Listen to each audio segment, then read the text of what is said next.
Throughout this year, we've been singing the praises of the Samsung S90D. It's our most recommended model. It's almost appeared in as many videos as I have, which, if you haven't seen me before, hi, I'm Abby from RTINGS.com. In this video, we're going to dive into the details of the S90D in comparison to its main market competitors, the LG C4 and the Sony BRAVIA 8. This comparison is going to run a bit differently than those in the past, mostly because we already know who the winner is. Instead, we'll look at why the Samsung S90D finds itself at the top of our recommendation list, and what the other models have to offer. Just because it's the best pick for most people, doesn't mean it's the best pick for you.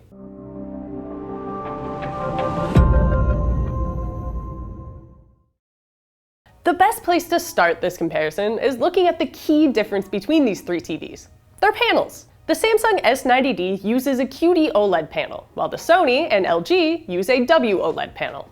This microscopic difference actually has a substantial impact on what the TVs are capable of, so it isn't just a neat thing to look at. In terms of brightness, the S90D reaches noticeably higher levels of brightness across all types of content. Though this isn't entirely the product of its QD OLED panel, how these panels create bright white does help. It's about 200 nits brighter than the C4 and around 300 nits brighter than the BRAVIA 8. Now, this isn't to say that the LG and Sony are dim TVs by any stretch. It just means that the S90D can give you a better HDR experience where highlights can really pop. What QD OLED panels are best known for is color. Instead of less efficient color filters, they use quantum dots to convert blue light to red and green, producing more precise colors and a lot more of them, as evidenced by the S90D's nearly perfect coverage of the DCI-P3 color space, which is used in most HDR content. The S90D also has incredible coverage of the wider, but less widely used, Rec 2020 color space. The C4 and BRAVIA 8 get close in the DCI-P3 color space coverage, but not as close as 99.99%. They also have much narrower coverage of the Rec 2020 color space. There's also the fact that the C4 is less accurate, regardless of color space, with most colors being undersaturated. The undersaturation is both due to the color processing and the panel type. WOLED panels include a white subpixel that tends to wash deep, rich colors out. Now, the combined high brightness and wide color gamut of the S90D goes off when it comes to color volume. This test measures how well a TV can display colors in terms of their luminance, so how bright or dim colors get. If we pull up an image, a TV with fantastic color volume like the S90D will be more dynamic to look at. Again, while the C4 and BRAVIA 8 have great color volume, they just look a bit flatter in comparison, lacking the depth of color that the S90D provides. So far, we've only touched on HDR picture quality, where the QD OLED panel does most of the heavy lifting. And its praise in this arena is well earned. When we get to SDR content, things are a little more even. All three TVs are pretty matched in their SDR brightness output. The Samsung is a hair dimmer overall, but not enough to be noticeable. Other picture quality metrics are also very similar across the board. Although QD and W are different types of OLED, they are still both OLEDs. Each TV provides the incredible performance that you can only get with an OLED, like perfect contrast, incredible motion handling, and instantaneous response times. There are very minor differences when it comes to sound. The Samsung speakers can push out a bit more bass than the other two, which is nice. All three TVs don't really get that loud though, and really at this price point, we'd be remiss to suggest you stick only to your TV speakers. A soundbar or dedicated speaker system will go a long way in improving the sound quality of your setup. As you can see, the Samsung S90D is a standout performer, and it's hard to argue its value for most people. As we've seen with our tests, it's a fantastic TV. If you already own this TV, or you want to, you'll definitely be satisfied with it. But as our motto says, we're here to help you find the best product for your needs, and your needs might not be covered by the S90D. So let's explore a bit more into what the other models have to offer. We'll start with the Sony.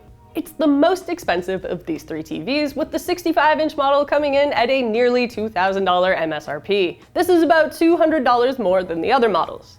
And what do you get for that extra cost? Well, the BRAVIA 8 pitches its case as a home theater heavyweight with its inclusion of Dolby Vision and DTS audio support, features the Samsung notably lacks. DTS audio isn't extremely important unless you have a Blu-ray collection, but most major streaming services support Dolby Vision for their HDR content, so it's definitely nice to have. It excels at processing low-resolution content, so if you watch a lot of low-quality streams, then the Sony can upscale that nicely and produce a clean, sharp image, though it still won't look like native 4K. Plus, it's a well-built TV that feels robust, and its very adjustable stand is a good quality of life feature. Though Sony makes gaming consoles, the gaming features on the BRAVIA 8 are a bit lackluster. It doesn't offer really any support for PC gamers, and its refresh rate caps out at 120 Hz, below the 144 found on both the Samsung and LG. And that's on top of its incredible, but not exceptional picture quality.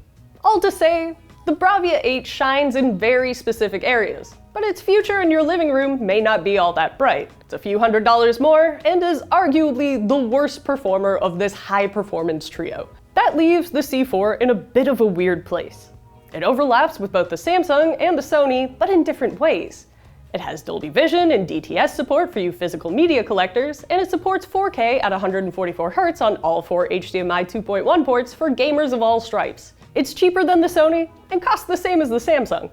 So what does it do differently? Well, LG's provide you with the ability to dial in your settings on a much more granular scale than the Samsung, which tends to rely on presets or not so intuitive menus. For the folks who just want to set it and forget it, this isn't all that appealing.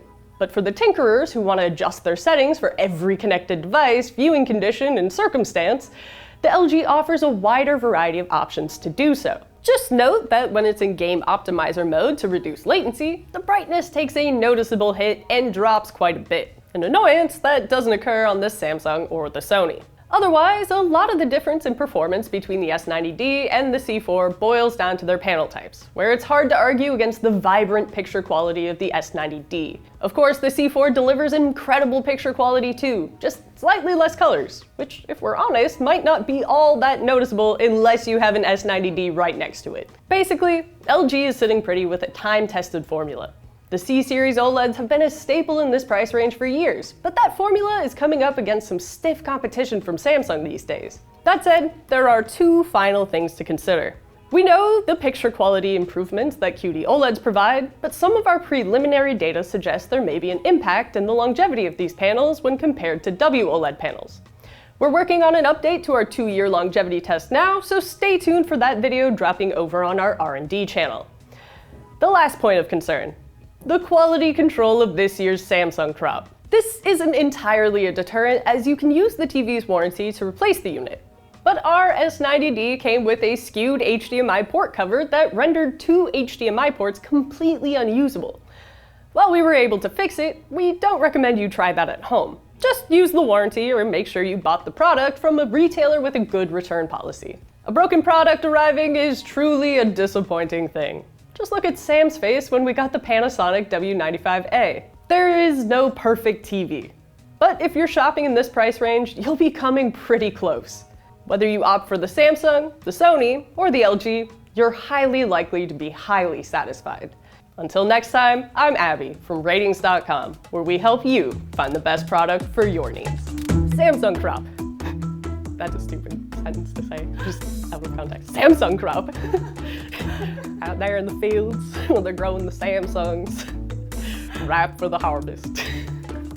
For the TV season, 2025 is gonna be a good year. I feel it in me bones.